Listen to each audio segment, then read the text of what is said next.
Alright, welcome back to the fourth and final part. First we have Frontier Confessor. This is pretty much a limited card only at 5 cost, but in draft it's a pretty solid card. It's slightly overcosted, I would say, but a 3-4 silence on a stick is still a really good card in limited, grounding flyers or shutting off annoying utility cards. And the fact that he is a gunslinger might also come in handy. So all in all, pretty solid bread and butter Justice draft coming. Next we have Hammer of Authority.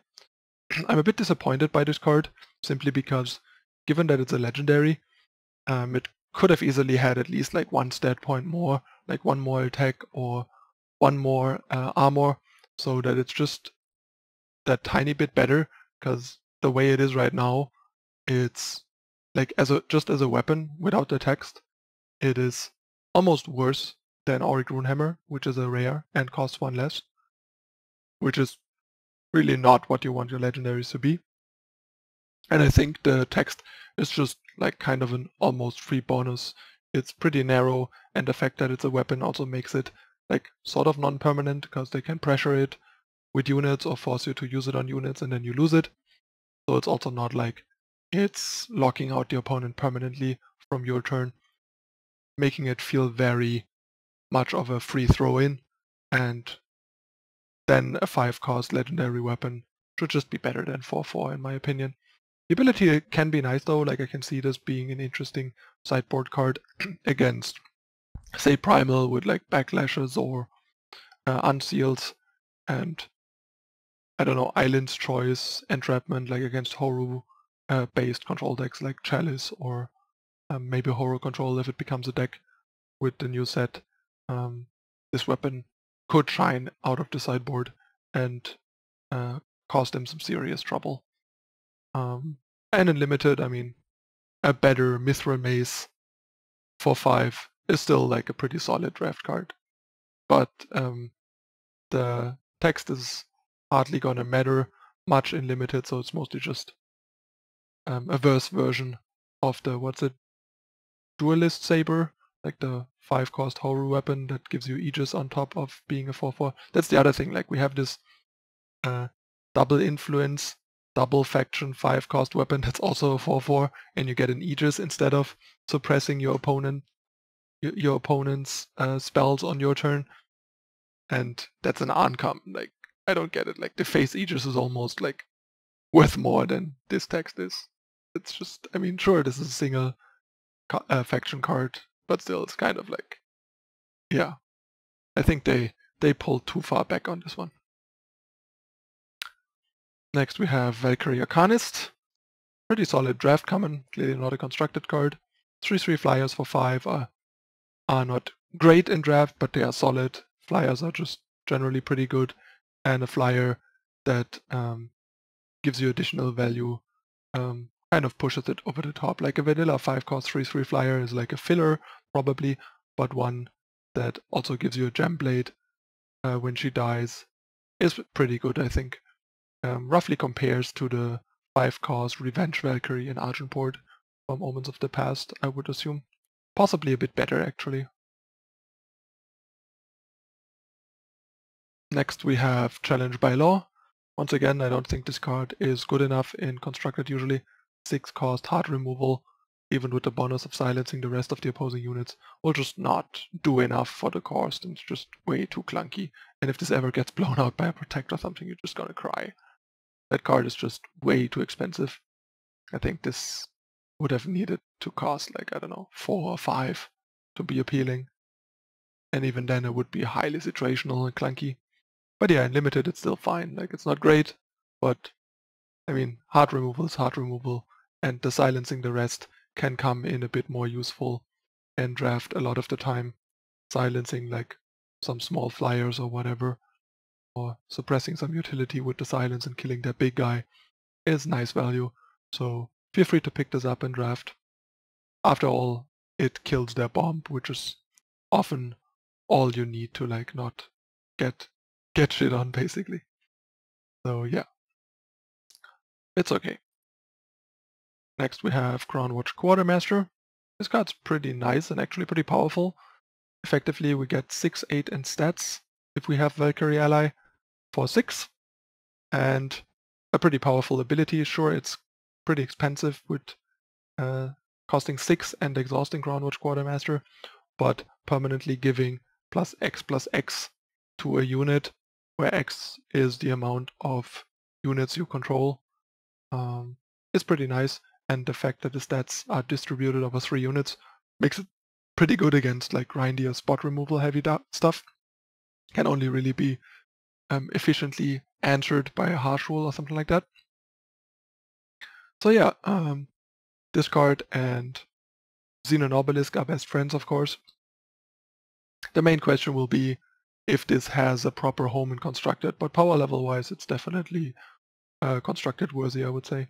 And limited, I'd say this is like a crazy bomb. Just pick a couple of Valkyries after you have this to make sure you get the ally trigger, and then this card will just basically win you almost every game in which it goes unanswered, as long as you're not like getting raised in the air or something.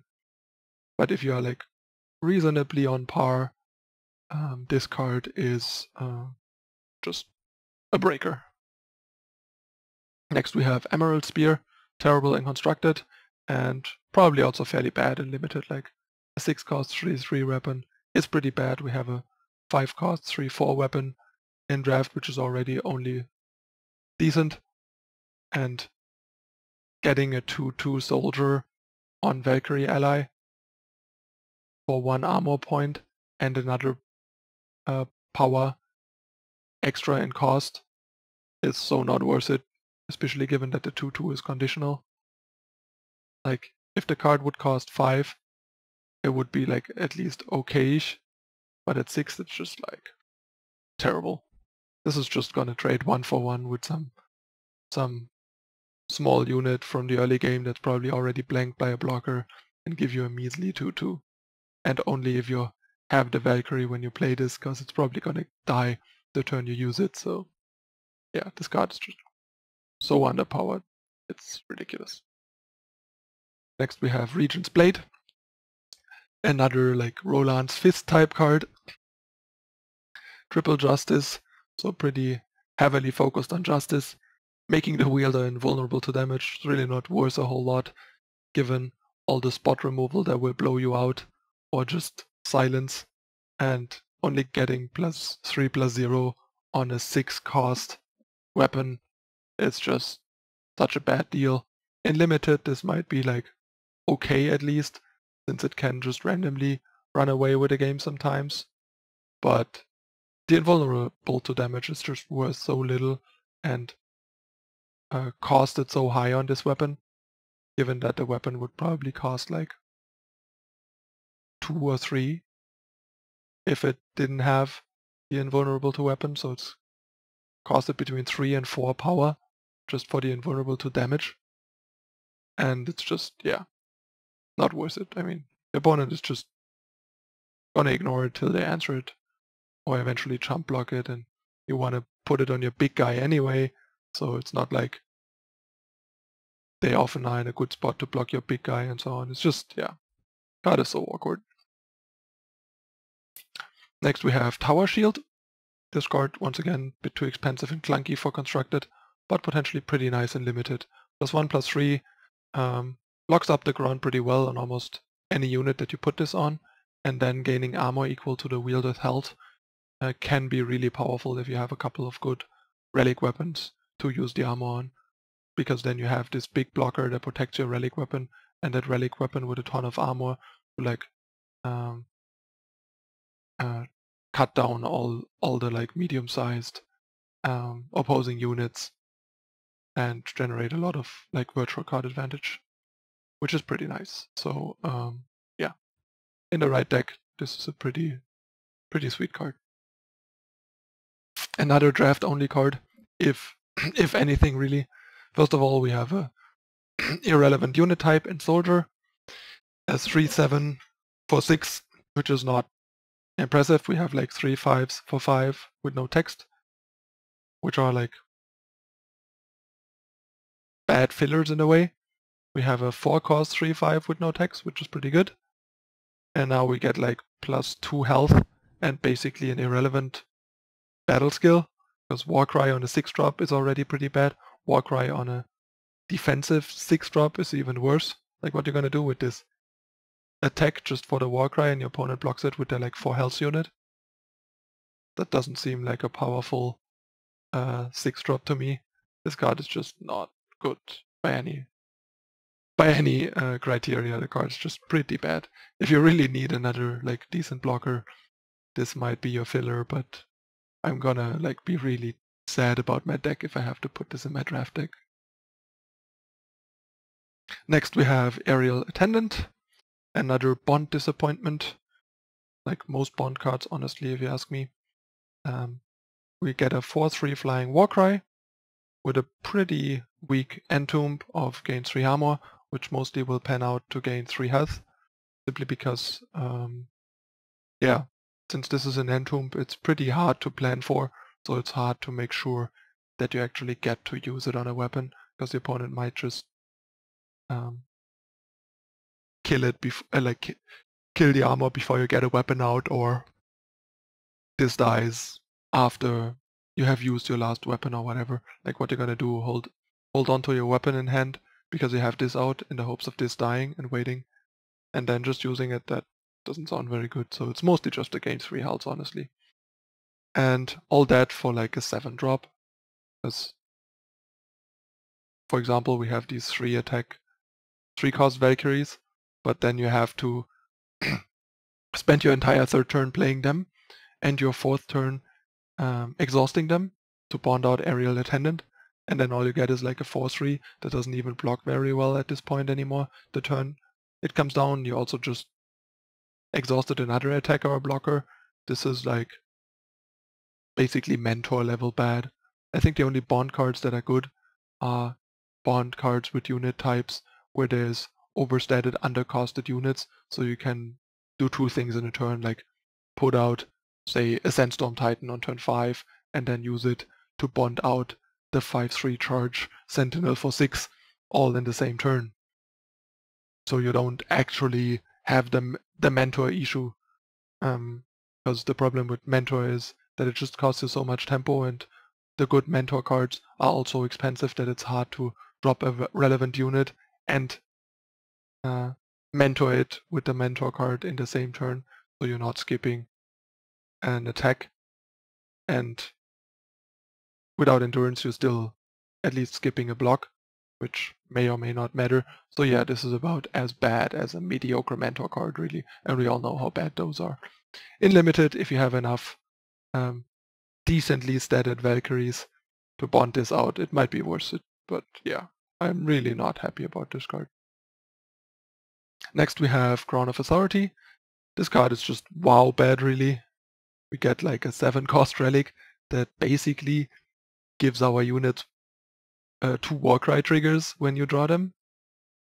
And like turn 7, any like unit focused deck that would care about this ability basically has either won or lost at this point. And then we get a super clunky ultimate that lets us draw a unit of our choice with 7 or more from our deck, which then gets +2/+2, which is mostly not going to be very relevant on a 7-drop, because that's usually pretty big already anyway. And then we spent like 14 power and like 2 turns on that. I mean, this is just like another super bad legendary. And in draft, don't even think about it. Like, if you want to lose, you play this and activate it, basically. Wow. Some of these cards are just like, I wonder what they were thinking when they designed them, because they just seem so useless and underpowered and overcosted that you're just like, what? Well, next we have Last Stand at the Gate. Now we're talking 7-cost. That's what a 7-cost legendary should look like. Get a ton of value. We get 3/2/3 endurance units, which happen to synergize really well with, say, Xenon Obelisk or Relentless Scorehorn, since they're Minotaurs, or Chalice, because Chalice lets you draw 3 cards and turn them into 4/5s, which is great. And Chalice is also a defensive control deck that appreciates some health boost if you're already low and is setting to 1, and the health that you are set to 1 from is lower than the total of this and the weapon, for example. Or you just want the weapon to kill your opponent on an empty board, or just kill like a small utility unit like a Bloodcaster or a Seraph or something like that. And this gets even better if you can run it in a deck that has a bunch of armor gain to set up some armor beforehand, so that the setting your health to 1 is not that big of a deal, because a bunch of your health is armor, like with Throne Warden and stuff. This is a pretty powerful and interesting card that a bunch of things can be tried, so I'm definitely looking forward once I have a bunch of these to mess around with them, aside from the obvious choices of considering to run like 1 or 2 in Chalice, for example. But yeah, this is a powerful and interesting card at the same time, so not super obvious what's best to do with it, but obvious enough that it's good to do something with it, really. And in limited, yeah, this is also clearly bomb level legendary. Next we have another Bond disappointment, Minsot the Peerless. 8-cost Bond on an unseen. I mean, the only big unseen that I can think of off the top of my head right now is Rindra. And Rindra is like a Feln card, so you really want to be like Feln poured. Unseen. Not convinced or impressed, and then all you get is a vanilla 5/5 that you can pay for to double the stats on, which also means you're basically skipping your turn to double the stats on this guy, just for your opponent to ignore it for a couple turns and then just clean it with a cheap removal spell, and you invested tons of time into effectively nothing. This card is just, yeah, super underwhelming, and even in limited, you probably won't even have enough unseen to bond this out, and without bond this is unplayable. So yeah, not even nice and limited. You're probably just gonna pick it in draft for the dust, really. And last but not least, for the Justice cards, we have Silverwing Relia. Once again, a mediocre bond card, clearly not constructed playable.